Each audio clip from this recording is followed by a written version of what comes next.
Hi Chippers, it's Sean here. It's nice to see you all again.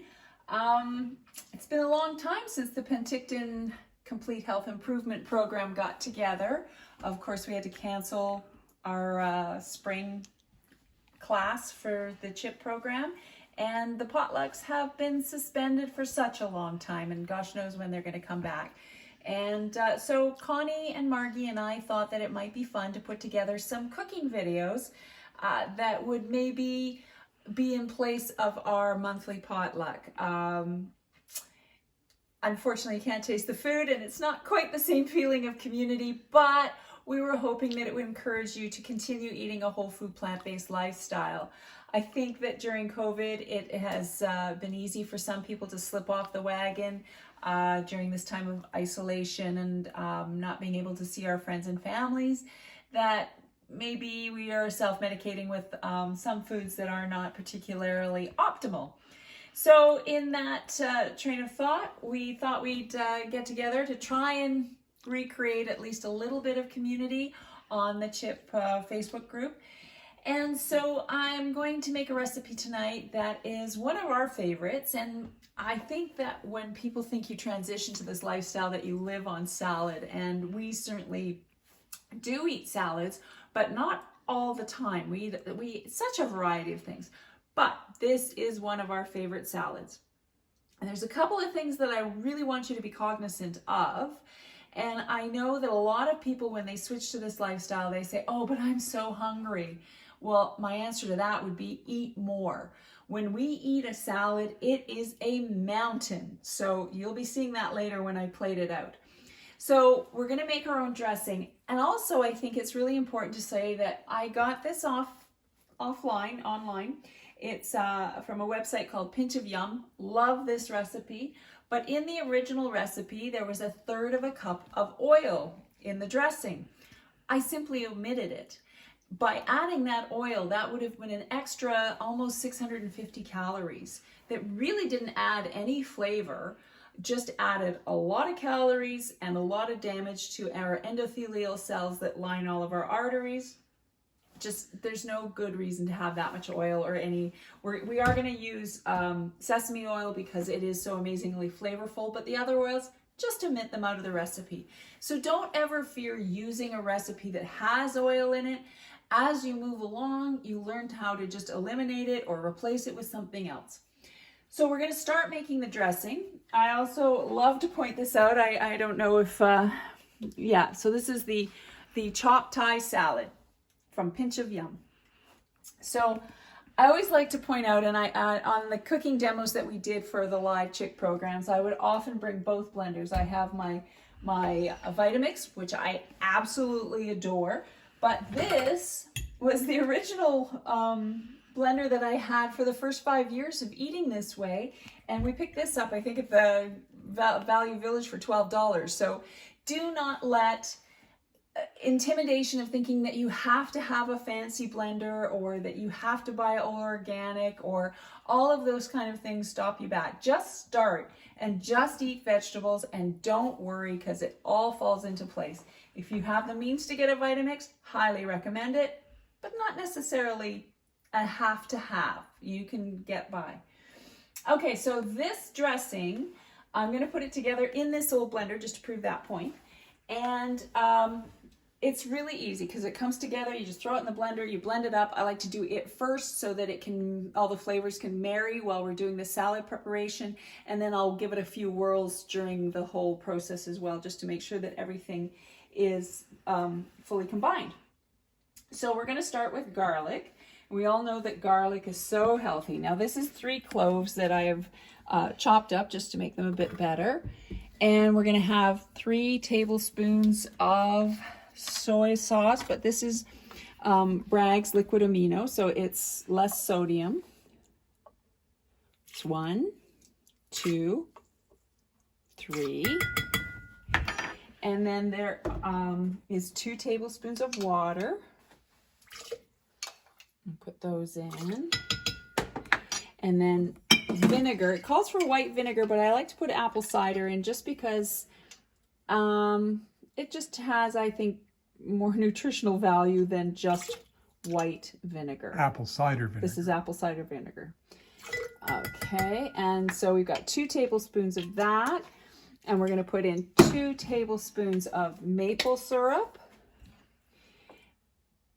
And there's 1, 2, and then sesame oil. There's only a tablespoon of this. It adds such an amazing, if I can ever get it open, such an amazing flavor that I will splash out for that. But that's a tablespoon of oil compared to a tablespoon plus 1/3 of a cup, which is, so this is far better. And then I'm going to add in some fresh ginger that I've just sliced, and I don't even peel it, I just throw it in there.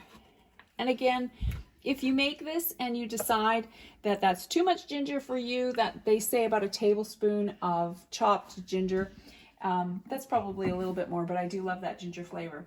And then lime juice. So just a quick tip, if you throw your lime in the microwave for 20 seconds, it heats it up. If you don't keep them on the counter, I keep mine in the fridge. So a warm citrus fruit will always yield more juice. So we're going to just give that a little juicing.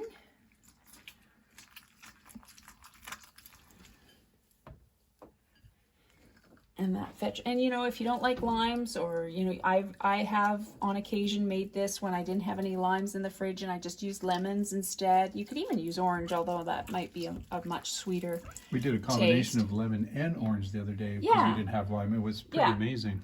Yeah, any citrus, but the recipe asks for lime. And so that's everything in there. Now we're gonna just put it on here and whirl it up.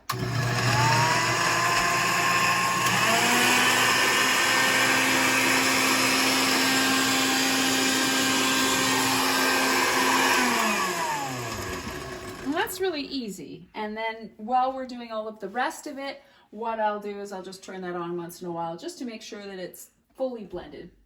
So then we're going to start with the salad. And this was the ginger, whoops, that I bought today, and it's really nice. It's a really young, juicy ginger. So we'll just put this to the side, and I'm going to grab a bowl. All right, so big bowl. This, I don't know how big this bowl is, if you can see how big that is. It takes up my whole forearm. This bowl will be full, and this will feed Dan and I for dinner. That's how much salad we're going to eat. Okay, so the recipe has edamame beans, and this is a soybean, basically. Really wonderful. Never fear any soy products, but this is the fresh version. So it's going to have a cup of that. And I'm going to put in the things that I already have done before I add the greens. And so this is 3 carrots. They were pretty small carrots, so I grated them. It asked for 3 large carrots, but I thought that that looked like enough. So we're going to just put that in there. And like, look at that already. Look at the orange and the green together. We want to eat the rainbow. We want to eat as many different colors as possible because each one, oh, there's a little piece of garlic, throw that in there, has a different antioxidant, a different property that aids to our health. So then we're going to add in a yellow and a red pepper, and that again adds more color.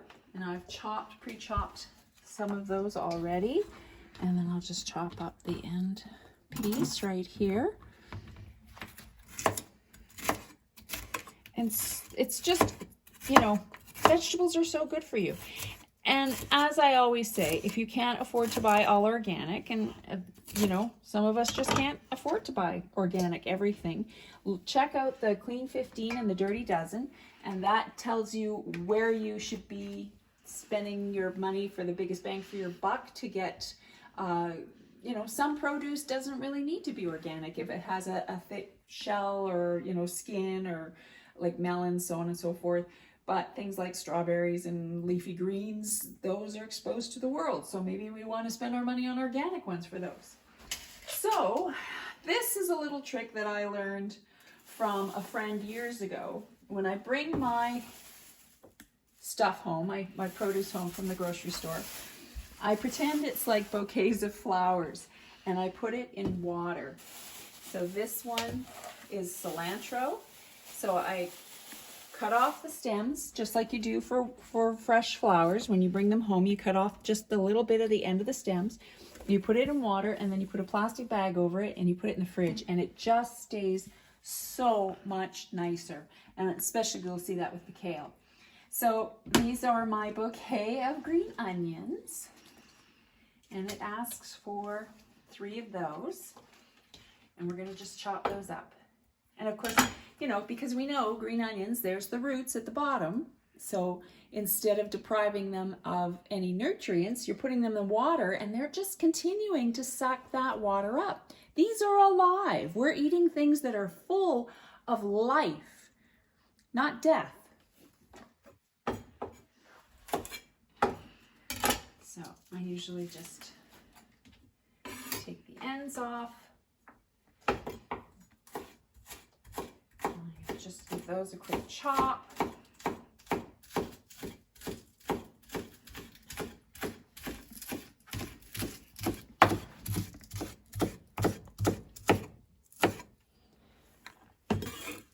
Put those in, and you know, you can take your time and make those perfect, or you can make them rustic. And then we're going to take a bunch of cilantro. And the great thing about cilantro is the stem tastes just the same as the leaf, but I don't want the really coarse stem because I want just the tender leaves. So I'm going to take this whole bunch of cilantro, and I am going to chop it. Be careful not to chop my fingers. And that might seem like a lot. And again, I did wash this, although there's a little dead leaf. It might seem like a lot, and I know cilantro is one of those things that people love or they hate. I love it.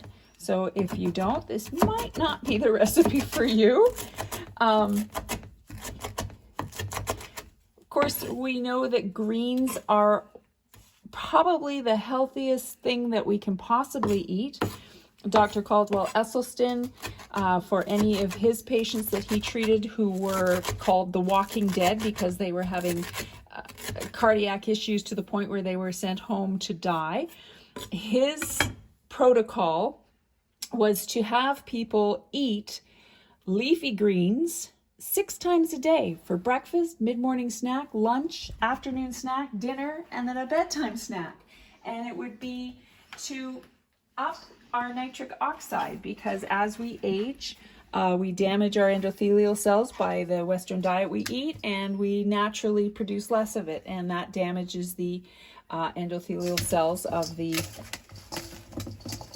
arteries. So look at the colors in that. I mean, it's just beautiful, and it's fragrant. It's, you know, our eyes can see color better than carnivores, because a carnivore just needs to see something that moves, and that equals dinner. Our eyes are so adapted at being able to pick the riper fruit, to distinguish a redder apple or a, you know, something that is absolutely perfect and ripe for eating. So that's very appealing to us because it has all these amazing colors. Okay, so I'm just going to grab the kale behind you, excuse me. And again, I keep the kale this way as well. And it's really astounding. Sometimes you can come home, well, even at the grocery store, sometimes the kale looks a little beaten up and a little wilty. And you bring it home and you treat it again like flowers.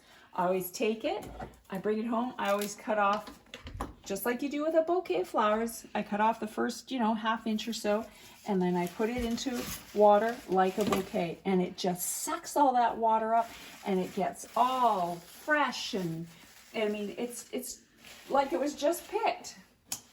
So kale is something as well. I just saw on television, I forget what it was, that they were talking about the salad bars of the 80s, all of those restaurants that had salad bars. They're not as in vogue anymore. But kale kale was used to decorate around the bowls of potato salad and jellied salad and all of the things that were supposed to be the main show. And now kale's the main show. And it just goes to show how we change what we think is healthy or socially acceptable, or what used to be something that was purely aesthetic is now the thing that we strive to eat more of. So if you're unfamiliar with kale, and I'm not sure there is anybody at this point, you can see that it is got a very big stem. So I just like to break it away here. Now, again, going back to Caldwell Esselstyn, his wife Anne can just like run her hand down there and strip it right off, and I've never been able to quite do this. So I just take it off. So we want to eat as many greens as possible. This is the optimal food. You know, I think that it's so important. I'm just dropping stuff on the ground. It's flying everywhere. So one of the things that I think people don't like about kale is that it is quite coarse. It feels, you know, it's quite firm. It bounces back when you squeeze it. So what I love about this salad is that you're chopping stuff really fine. So you kind of ball it up in a ball like that, and you just start doing it.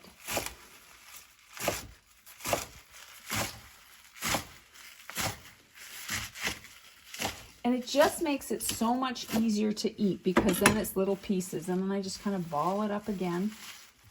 And this takes a little bit of time. And I kind of turn it around so I'm doing it from a different angle.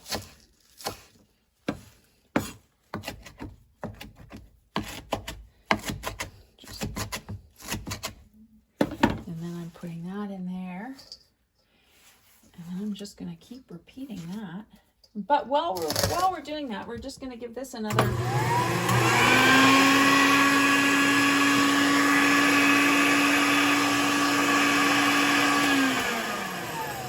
just to help it meld together and all those wonderful flavors. So if you keep the kale in your fridge this way, it lasts so much longer. All of the vegetables, like these, I went grocery shopping this morning, and those are from last grocery, and they're still lovely. And these have been in the fridge for I don't know, maybe 5 days, and they're garden fresh, literally. So, and it's just been amazing. I have brought ones home that have looked like they fell off the back of a truck. And you do this and they just perk up. And it goes to show you, this is live food. You're eating something that's full of enzymes and all the good stuff.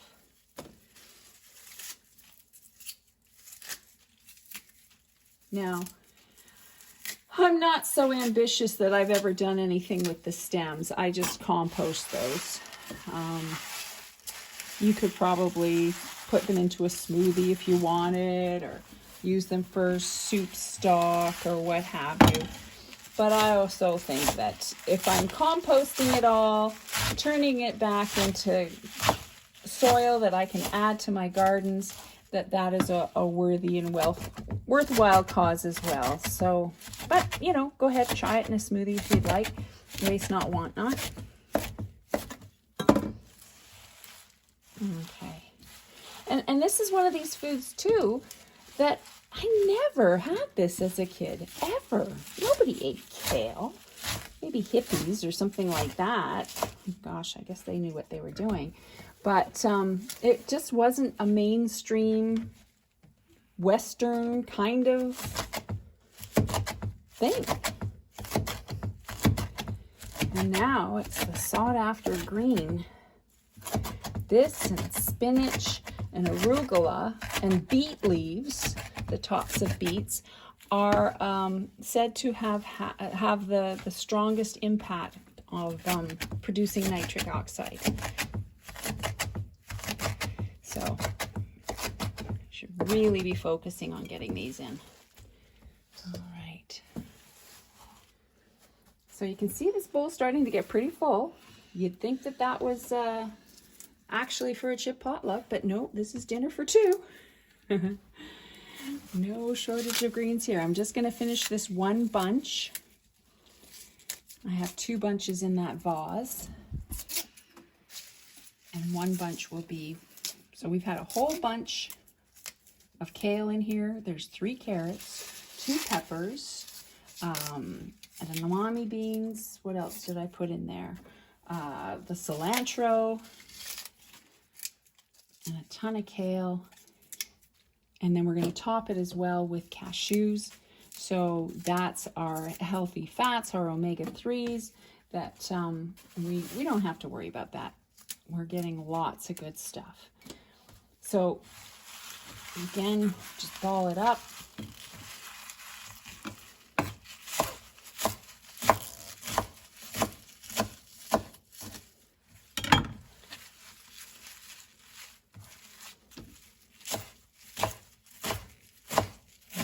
I just think this is the easiest way to have kale in a salad. And then what you can do is you kind of just massage it. And, you know, I used to think that that was kind of a joke, but it's true. It just makes it a little more tender, just more palatable. All right, so there's all our ingredients. We're going to give that salad dressing one more whirl around.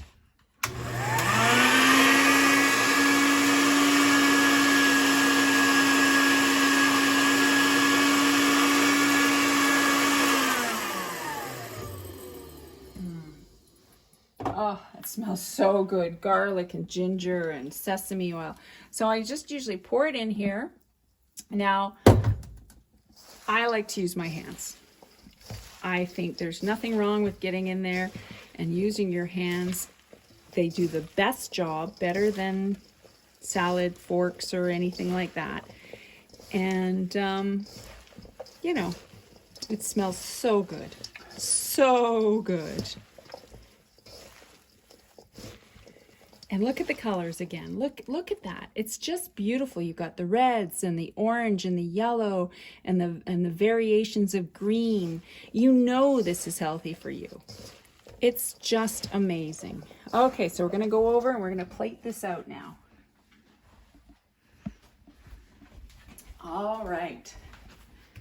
So again, this might not look very classy, but this is how I plate out this particular salad. This is the main course, so this is not like a salad that's going on the table and is a side salad.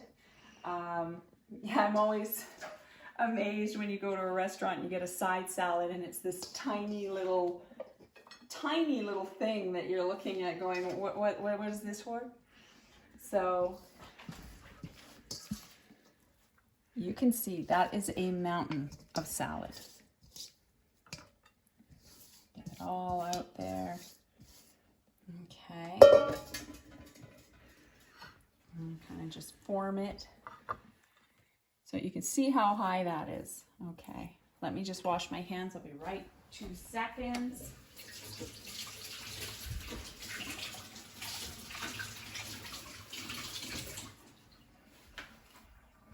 All right. And so then I'm just going to top it with some cashew pieces. Now you can toast these if you want. I prefer them raw. These are raw cashews. These are not, there's no oil or salt on these. I keep these in the freezer so that it keeps them from going bad. I think there. And I think I'm going to add just a little bit of sesame seeds as well, because that just adds another layer. It looks pretty. I'll just put those around the edge.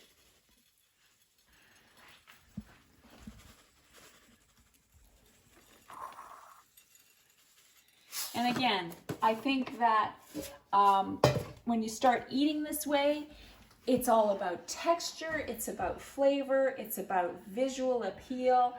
And when it tastes good and it's healthy. That's a real win-win. And I think if you try this salad, you'll agree with me that this is like literally one of my favorite salads. We have this, you know, maybe every once and a half, every 1.5 weeks, 2 weeks, I think we have this salad. We love it. So anyway, thanks for joining us tonight. We all miss you from the CHIP program. And so on behalf of Connie, Margie, and I, we hope to see you soon.